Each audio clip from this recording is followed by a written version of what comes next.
어르신 말씀이 저는 계속 이렇게 귓가에 맴돌았거든요. 아껴서 뭐 하나, 뭐 했나, 젊을 때 즐기고 누려, 어차피 나이 들면 못해. 이 말이 저는 굉장히 와닿았어요.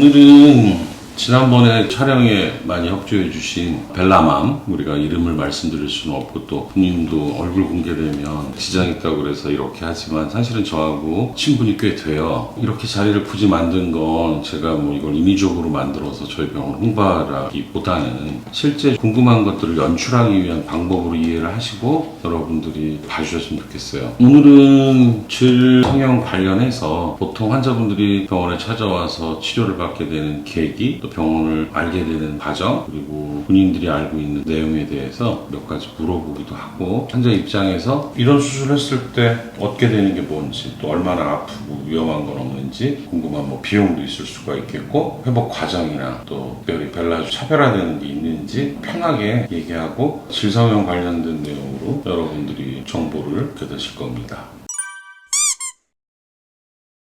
그래요. 그러면 나도 이제 질문 좀 해볼게요. 네. 나도 궁금한 게 있어요. 매번 잘 모르는 환자분이 나한테 와서 질문하고 나는 답하는 입장이었는데, 자, 여성들이 이런 문제가 있어요. 그러면 병원이 이런 걸 치료해주고 있다는 거에 대해서는 알고 있나요? 그 부분에서도 인지가 잘 없는 것 같아요. 그게 막연한 것 같아요. 그냥 부인과를 가면 해결은 되겠지만, 예를 들어 저희는 피부는 뾰루지가 나거나 뭐가 그렇죠. 염증이 나면 피부과는 바로 달려가요. 근데 부부관계를 할 때 불편하거나 좀 일상생활에 윤활유가 될 수 있는 요소가 있는 건데도 좀 소극적이었던 것 같아요. 저도 생각을 다시 해보면. 그 정보가 없는 거네. 잘. 그쵸. 정보도 없고 굳이 그걸 막 그렇게 파보지도 않는. 궁금하긴 한데 내가 실상에서 네. 얼굴처럼 대놓고 다니는 데도 아니고 그쵸. 부부 생활도 점점 빈돈 줄고 그때마다 실망스럽지만 또 다른 일 때문에 바쁘고 애들 키우다 보면 굳이 이걸 그리고 그걸 뭘 부부끼리도 적극적으로 그거에 대해서 얘기를 하지 않고 그냥 한번 해소하는 끝. 그렇게 다들 사는 것 같더라고요. 근데 제가 이렇게 이제 원장님과 면밀하게 얘기를 나누다 보니까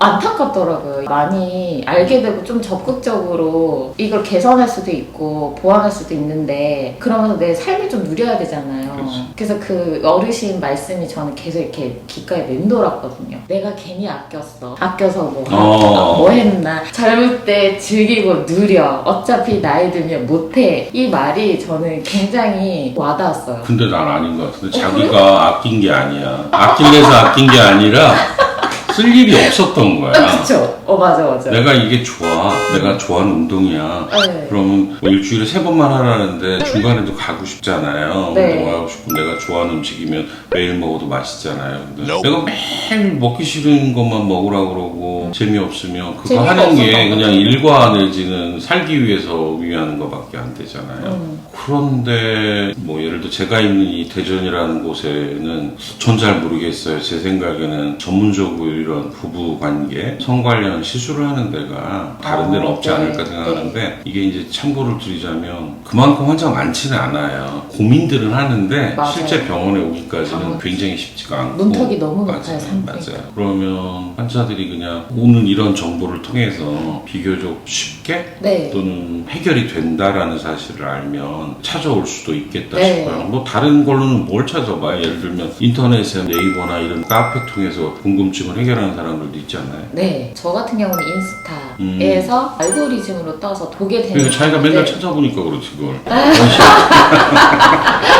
그런 성인이 있어야 돼. 사실. 근데 제가 몇 년 전에는 질 레이저는 찾아본 적은 있어요. 질 레이저. 맞아요. 그러니까 제가 얘기를 듣다 보니까 그래도 저희 병원에 오는 정도의 환자분들은 네. 굉장히 본인 삶의 중요한 부분이 돼버렸고 그렇죠. 왜냐하면 많은 분들이 부부관계 원만하지 못해요. 남편한테 구박받는다 그런 문제로일 수도 있고 바람 피는 게 이 원인인지는 잘 모르겠지만 그런 이벤트가 생기면 찾게 되는 것 같고, 근데 여기서 주의할 점이 하나 있어요. 지금 말한 인스타나 제가 말한 네이버나 이런 정보는 사실은 요새 병원이 광고를 많이 하죠. 맞아요. 저희들도 네이버에 광고를 해요. 아마도 대전에도 그렇게 하는 사람들이 있어요. 제가 보면 수술을 주일에 질성형 같은 거 하나는 할까? 내지는 한 달에 한 개는 할까? 하지만 산부인과가 분만이 떨어지고 탁과도 마찬가지로 팔자는 자꾸 줄고 하니까 우리가 보면 많은 과들이 피부 관리하고 뭐 보톡스 놓고 이런 데로 가듯이 이 분야도 그렇게 되기 시작한 부분이 있어요.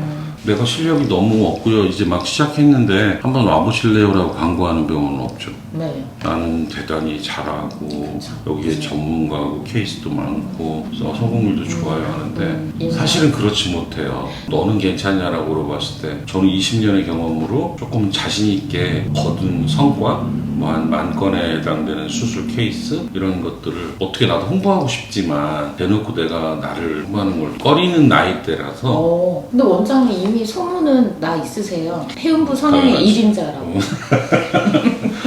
이제 그래서 제가 왜 그 얘기를 하냐면 네. 한두 번 수술을 해요. 네. 딴 데서. 그러니까 지금 제가 말한 안 갔으면 하는 병원들이 많아요. 사고라기보다는 효과가 없거나 잘못되거나 합병증으로 다시 수술 받아야 돼 저한테 오는 케이스들이 있어요. 보면 서울이면 서울에 뭐 몇 개 병원, 뭐 지방이 부산이면 부산에 어디 병원. 그러니까 야, 그런데 그런 사람들이 저보다 환자들 훨씬 많이 보고 그런 병원에서 대부분 똑같은 문제로 계속 병원을 찾아오는 경우가 있어요.